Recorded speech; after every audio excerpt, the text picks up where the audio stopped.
Good morning again, ladies and gentlemen. I must apologize for the shaky cam. I'm driving my Explorer today, and it doesn't ride quite as smoothly as my Lincoln. Now, speaking of Lincoln, that's what I'm going to talk about today, is the unfortunately sad state of affairs that Lincoln division of Ford Motor Company is in presently. I am a Lincoln man. I love my Lincolns.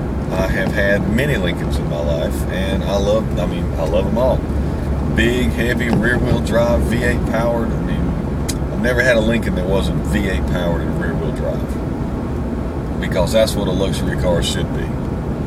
Big, V8 powered and rear-wheel drive. Unfortunately, now, as Lincoln is getting ready to discontinue the town car, if it hasn't been done already, Lincoln has no more rear-wheel drive vehicles. Lincoln has become a mediocre front-wheel drive, entry-level at best luxury car manufacturer. Lincoln was once one of the world's premier luxury car companies.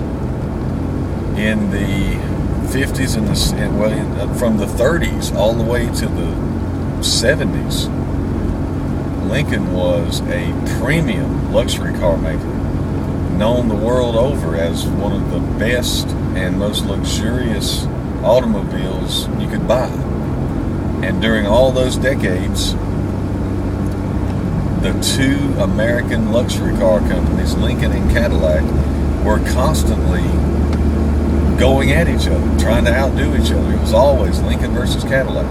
When Cadillac came out with something nice, Lincoln would follow suit. If Lincoln came out with something good, Cadillac would counter.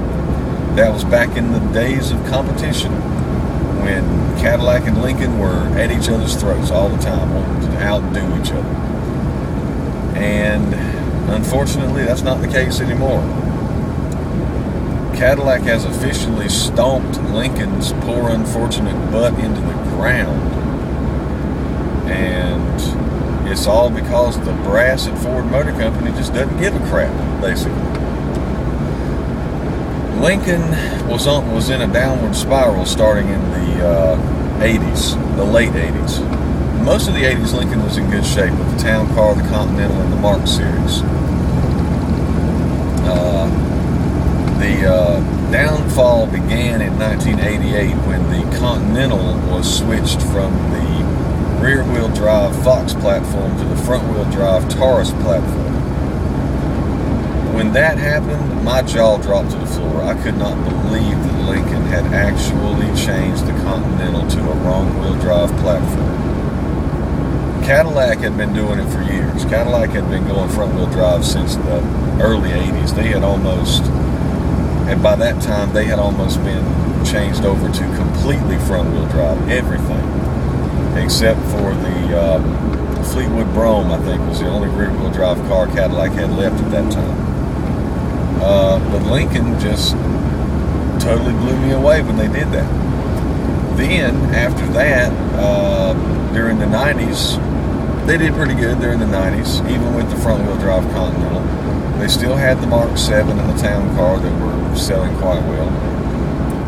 And then in the 2000s, the LS was introduced. I was thinking, all right, the LS, that is a nice car. That's the nicest car Lincoln has ever come out with. Well, not the nicest they've ever, but it's one of the biggest fashion statements in Lincoln history since the 61 Continental. That car was beautiful. It was, very well styled. It was well proportioned. It was rear-wheel drive.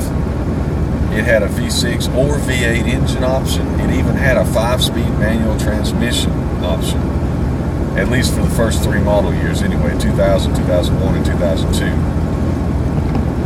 After 02, you couldn't get the 5-speed anymore, unfortunately. But soon after, Cadillac decided, hey, our customers are giving us crap about all the torque steer from our high-powered V8 front-wheel drive cars, so if we want to get back in business, we better go back to rear-wheel drive again. So Cadillac started going back to rear-wheel drive and came out with the CTS just a little bit after the LS came out. And the CTS was an ugly little car when it first came out, or at least I thought it was. Didn't care for the design at all. The Lincoln the LS was very much more BMW-like, and it was very pretty, very attractive car. Cadillac was weird looking, in my opinion. However, the Cadillac evolved quite a bit, while Lincoln allowed the LS to stagnate in the same body style for 7 model years and did not upgrade it as far as the styling is concerned. They did do a minor upgrade of engine power in like 2004 or 5 or somewhere around there, but by then it was too late. The manual transmission had been discontinued, the car's sales were falling, and instead of trying to revitalize the car and redesign it and make it more modern and better looking, Lincoln just said, it ain't selling, we're going to get rid of it. So they just discontinued it. I never have understood Ford's philosophy on that. If a car's not selling, just quit making it. Who cares? But what they really should be doing is, when one of their cars' sales starts to drop off, they need to look at things and say, what can we do to improve this car and make sales better? Instead of, oh well, it ain't selling, let's just throw it away, who cares? But that seems to be Ford's philosophy on cars, and I don't understand it. It makes no sense to me. But anyway, the demise of the LS was the final nail in Lincoln's coffin. The first nail, obviously, was the front-wheel drive Continental. The second nail was the end of the Mark series in 1997.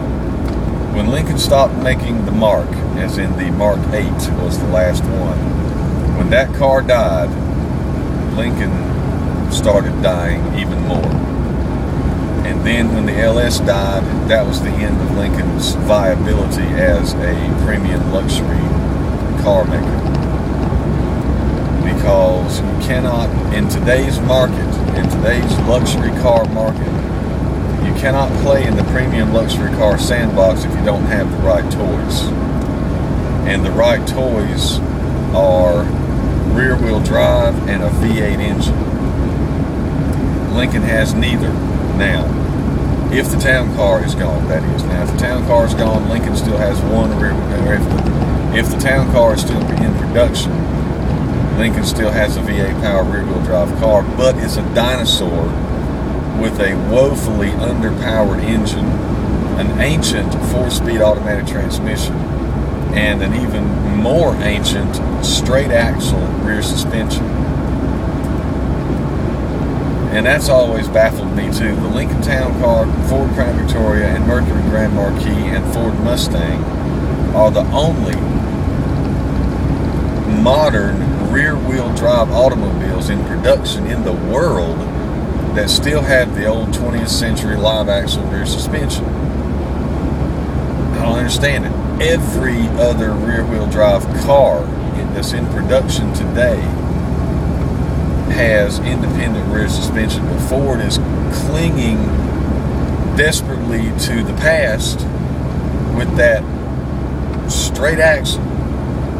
I mean, even my Lincoln Mark VIIIs, I've got a 96 and a 97 Lincoln Mark VIII, even way back then, they had independent rear suspension. They were way ahead of their time. But anyway, that's beside the point. Now Lincoln has what? The MKZ, which everybody knows is nothing more than a Ford Fusion in a silk suit. The MKS, which is again nothing more than a Ford Taurus in a tuxedo. The MKX, which is literally nothing more than a Ford Edge with a Lincoln grill on it. And the MKT, which is an uglier, if that's even possible, version of the Ford Flex. So really, and they're all front-wheel drive, and they're all V6 powered. Lincoln has no rear-wheel drive and no V8. So there's no possible way Lincoln can be taken seriously anymore as a premium luxury car company.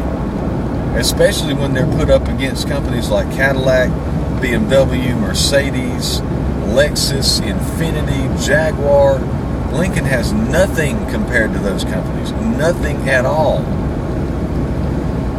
Even the Navigator, as awesome as the Navigator is falling fast. I mean, it's a beautiful truck. I love it. I love the Navigator. I'd love to have one. I love that big 63 Lincoln grill in the front of that thing.